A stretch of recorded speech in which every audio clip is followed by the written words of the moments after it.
اللہ الرحمن الرحیم اللہم صلی علی سیدنا و مولانا محمد و علی آلہ و صحبہ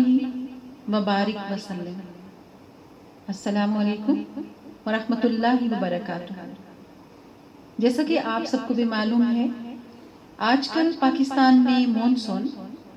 یعنی موسم برسات چل رہا ہے۔ مطلب گرمی نے اپنا رنگ بدل لیا ہے۔ آہستہ آہستہ یہ موسم خزاں سے ہوتے ہوئے ونٹرز یعنی موسم سرما میں بدل جانے والا ہے۔ پھر بہار اپنی رنگینیاں بکھیرے گی۔ پہلے تو موسم سرما اپنا رنگ جمائے گا نا، اس کے بعد بہار اپنی رنگینیاں بکھیرے گی اور موسم بہار کے رنگ و خوشبو سے لطف اندوز ہوتے ہوئے ہم لوگ پسینے بہاتے گرمی کے دور میں داخل ہو جائیں گے دوبارہ سے انشاءاللہ بشرط حیات۔ ثابت یہ ہوا کہ تبدیلی اور تغیر کائنات کا اہم جزو ہے، اور اس ساری تبدیلی کے عمل کے پیچھے ایک اور بڑا پیغام ربانی ہے کہ دنیا کی ہر چیز، ہر موسم، ہر کیفیت وقتی اور عارضی ہے۔ گرمی، سردی، بہار، خزاں، دھوپ چھاؤں، بادل اور برسات، غم اور خوشی، کامیابی اور ناکامی، اونچ نیچ، چیزوں اور مال و اسباب کی کمی اور زیادتی، صحت اور بیماری اور پھر صحت، حتیٰ کہ زندگی اور موت۔ اور ہاں، یہاں رکیے ذرا، یہ جو ہم بچپن سے زندگی اور موت کی تکرار و عمل سنتے آ رہے ہیں، میرے سمیت آپ سب نے اپنے بچپن سے لے کے آج تک دوسرے لوگوں کو، بڑوں کو، جو سب سے زیادہ جو جملے کی تکرار سنی ہوگی وہ یہی ہوگی کہ زندگی اور موت۔ ہر لوگ جب بیٹھیں کہیں گے زندگی کا تو کوئی بھروسہ نہیں ہے، موت تو برحق ہے۔ مگر ان دو جملوں کے درمیان میں جو باریک سی لائن ہے، اس کا خیال کتنے لوگ رکھتے ہیں، یہ سوچنے کی بات ہے۔ کیونکہ اب دیکھیے کہ یہ جو زندگی اور موت بار بار ہم بولتے بھی ہیں، سنتے بھی ہیں، پڑھتے بھی ہیں، ان میں سے بھی تو زندگی بے ثبات، بے بھروسہ، بے اعتبار، بے وفا، وقتی اور عارضی، محض ایک خوبصورت دھوکہ ہے، اس کے سوائے کچھ بھی نہیں ہے۔ یہ تو قرآن پاک میں رب کریم نے بھی فرمایا نا کہ دنیا کی زندگی محض ایک دھوکہ ہے۔ تو پھر ہم ساری زندگی اس بے وفا محبوب کے پیچھے بھاگتے کیوں گزار دیتے ہیں؟ ہانپ جاتے ہیں اس کے پیچھے بھاگتے بھاگتے، سانس پھول جاتی ہے، تھک جاتے ہیں، مگر پھر بھی بھاگتے ہی رہتے ہیں۔ جی ہاں، ہمیں خود کو تبدیل کرنا ہوگا۔ اتنا کافی نہیں ہے کہ موسموں کے بدلنے پر ہم اپنی وارڈروبس میں کپڑوں اور جوتوں کی تبدیلی بس کر دیں۔ اپنی سوچ، اپنے اطوار، اپنے انداز کو بھی تو بدلنے کی کوشش کرنا چاہیے نا، اور حالات و واقعات کے ساتھ ایڈجسٹ کرنا بھی زندگی ہے۔ اور تغیر اور تبدیلی زندگی کا ایک خاص عنصر ہے، یعنی اس کے جو اجزائے ترکیبی ہیں اس میں سے ایک جزو ہے۔ جیسا کہ میرے مولا علی علیہ السلام نے فرمایا کہ کوئی دن تمہارے حق میں ہوگا اور کوئی دن مخالف۔ تو ہمیں چاہیے کہ تھوڑی سی پرابلم ہونے پہ رونا دھونا نہیں ڈالیں، اور تھوڑی سی کامیابی اور یا خوشی ملنے پہ اپنے آپے سے باہر نہ ہو جائیں، اپنی شرٹ ہماری پھٹنے نہ لگ جائے، بلکہ چاہیے یہ کہ جو دن ہمارے حق میں ہو اس میں ہم عاجز رہیں، اور جو دن مخالف ہو اس میں اپنا سر تو سجدے میں رکھیں رب کریم کے سامنے، مگر انسانیت کے عظیم رتبے پر فائز ہونے کا عملی مظاہرہ بھی کریں، اور اس چیز کا عملی مظاہرہ کرتے ہوئے مثبت سوچ اور عمل کے ذریعے وقت کی مخالفت کو اپنے حق میں مولڈ کر سکیں، مولڈ کرنے کی کوشش کریں۔ اور جب کوئی بھی چیز مسلسل کوشش کی جاتی ہے کسی بھی کام کے لیے تو کامیابی کنفرمڈ ہوتی ہے میرے اللہ کے حکم سے، اس کے وعدے کے مطابق۔ ہم ایسا کیوں نہیں سوچتے کہ تمام جہانوں کو بنانے والے، تخلیق فرمانے والے رب العزت، رب ذوالجلال والاکرام، جس نے خود یعنی جس نے سب کچھ بنایا ہے، جو ہر چیز کا مالک ہے، اس نے خود ہمیں، ہم انسانوں کو، ہم گناہگاروں کو اشرف المخلوقات کا عظیم درجہ عطا فرمایا ہے۔ یعنی بنانے والے نے خود ڈکلیئر کیا ہے، خود ارشاد فرمایا ہے، خود یہ آنر دیا ہے کہ میری تمام مخلوقات میں سے، میری تمام تخلیقات میں سے انسان اشرف المخلوقات ہے۔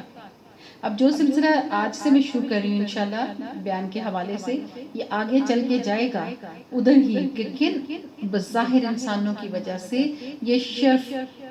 ہمیں تمام لوگوں کو جو دکھنے میں انسان ہے تمام کو تفویض ہوا، کن کے صدقے میں یہ ہمارے تک پہنچا۔ تو آپ یہ دیکھیے کہ جب اس نے مالک نے ہمیں اتنا عظیم درجہ عطا فرمایا تو پھر ہم اپنی زندگی کو ادنا طریقے سے کیوں گزارتے ہیں؟ یعنی اب دیکھیے کہ سونا جاگنا، کھانا پینا، بچے پیدا کرنا اور پھر ان بچوں کو صرف سائز میں بڑا کرنے کے اسباب فراہم کرنا، یہ سب کچھ تو جانور بھی کرتے ہیں اور چرند پرند بھی کرتے ہیں، اور وہ بھی بہت پیارے بھی ہوتے ہیں، اور ان میں کافی پلس مائنسز ہمارے انسانوں کے جیسے، یعنی کوئی بہت ہمدرد ہوتے ہیں، کوئی جھگڑالو ہوتے ہیں، اس طرح کی یعنی چیزیں بھی ہیں ان میں بھی، مگر بہرحال وہ اشرف المخلوقات تو نہیں ہیں۔ تو ہم جو کہ اتنے اونچے درجے پر فائز ہوئے ہیں، چاہے بائی چانس ہوئے ہیں یا کسی کے صدقے میں ہوئے، جیسے بھی ہوئے تو ہیں نا، تو پھر ہمیں زندگیوں میں ہم لوگ اعلیٰ مقاصد کیوں متعین نہیں کرتے؟ ہم ہر دن خود کو آلٹر کیوں نہیں کرتے؟ اپنے اندر سے ڈھونڈ ڈھونڈ کر خامیاں تلاش کیوں نہیں کرتے؟ اور پھر ان خامیوں کو خوبیوں کی شکل دینے کی کوشش کیوں نہیں کرتے؟ بدلتے کیوں نہیں؟ ہم خود کو کیوں نہیں بدلتے جب کائنات کی ہر چیز، ہر موسم، ہر رنگ بدلتا ہے؟ حالانکہ ہمارے دین کی تعلیمات تو یہی کہتی ہیں، حالانکہ ہمارے تمام بزرگوں اور اللہ کے پیاروں نے، اور سب سے بڑھ کر نبی کریم جو ہماری ہدایت اور رہنمائی کے لیے تشریف لائے صلی اللہ علیہ وآلہ وسلم، تو انہوں نے بھی تو ہمیں انسان اور خدا کا تعلق ہمارے سامنے کھلی کتاب کی طرح رکھا، تاکہ ہم ان کے فٹ سٹیپس جو ہیں ان کو فالو کرتے ہوئے آگے بڑھنے کی کوشش کریں زندگی کے راستے پر۔ اس زندگی، یہ جو زندگی کا راستہ ہے نا، یہ کوئی کھلی شاہراہ نہیں ہے، یہ ہم سب ایک بند گلیوں میں چل رہے ہوتے ہیں، ہمارے سب کی زندگی جو ہے نا وہ ایک بند گلی ہے کہ ایک جگہ پہ جا کے کلوزڈ کا بورڈ لگا ہوگا، ادھر جا کے ہمارا وہ سفر جو ہم بڑے جھومتے جھامتے لہلہاتے گنگناتے جو ہم چلتے جا رہے ہوتے ہیں، ٹھکیلیاں کرتے جا رہے ہوتے ہیں، اس کو ٹھوکر مار، اس کو حقارت سے دیکھ، اس کو اشارہ کر، اس کا حق مار، اس کو کوہنی مار، اس کا راستہ روک، آگے چل کے تو وہ کلوزڈ کا بورڈ لگا ہونا۔ تو یہ سب کچھ تو ہمارے آقا کریم صلی اللہ علیہ وسلم نے ہمیں بتایا۔ پھر ان کے بعد جو باقی بھی جتنے کہہ لیں کہ خلافت کے تخت پر جو تشریف فرما ہوئے، وہ تمام خلیفہ، وہ تمام صحابہ کرام، وہ تمام باقی بھی جو نبی اور پھر اللہ کے پیارے جو برگزیدہ بندے ہو گزرے اور آج بھی ہوں گے کئی، ان سب نے بھی تو ہمیں زندگی کی حقیقت ہی بتانے کی کوشش کی نا، تاکہ ہم یہ یاد رکھیں کہ وہ جو آگے جا کے راستہ بند ہونا ہے اور بس وہیں رک جانا ہے اور وہاں سے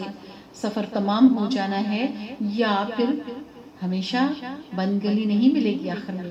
اس پہ پھر اگلے حصے میں بات کریں گے۔ تو آپ یہ دیکھیں کہ بہرحال اس سفر کا اینڈ تو ہونا ہے نا، اور میرے مولا حسین علیہ السلام، میں صدقے جاؤں، میرے مولا حسین علیہ السلام نے تو زندگی کی حقیقت اور خدا کی رضا کا جو سبق ہے وہ کربلا کی ریت پر اپنے سارے خاندان، اپنے تمام احباب کے پاک لہو میں رنگ کر ابدی حیات کی لازوال تصویر ہمارے سامنے رکھ دی، اور ہم ہیں کہ حقائق سے نظریں چراتے ہوئے محض عارضی دنیاوی زندگی کے ناز اٹھاتے اٹھاتے چلتے رہتے ہیں، اور پھر جب دیکھیں یہی ہوتا ہے کہ یا اللہ زندگی کا اختتام کلمہ پر کرنا، دین پر کرنا۔ کون سا دین اور کون سا کلمہ؟ کیا جب ہم اپنی زندگی گزار رہے ہوتے ہیں تو ہمیں اپنے گریبانوں میں جھانکنے کی ضرورت ہے، اپنی زندگی کے تمام تر جو سفر ہم آج تک، میرے سمیت تمام میرے سننے والے اور جو نہیں بھی سن رہے، جب بھی ان تک یہ آواز پہنچی تو یہ سوچنے کی بات ہے کہ ہم جتنی زندگی گزارے ہوتے ہیں کیا اس میں ہم کلمہ کی حرمت کا خیال رکھتے ہیں؟ کیا اس وقت ہم دین کو اپنے لیے ضابطۂ حیات بناتے ہیں جو ہم زندگی کی آخری سانس میں مانگ رہے ہوتے ہیں؟ اور وہ جو اس وقت جس نے ہمارے اوپر مہربان ہونا ہے اور ہمارے زبان پر کلمہ جاری کرنا ہے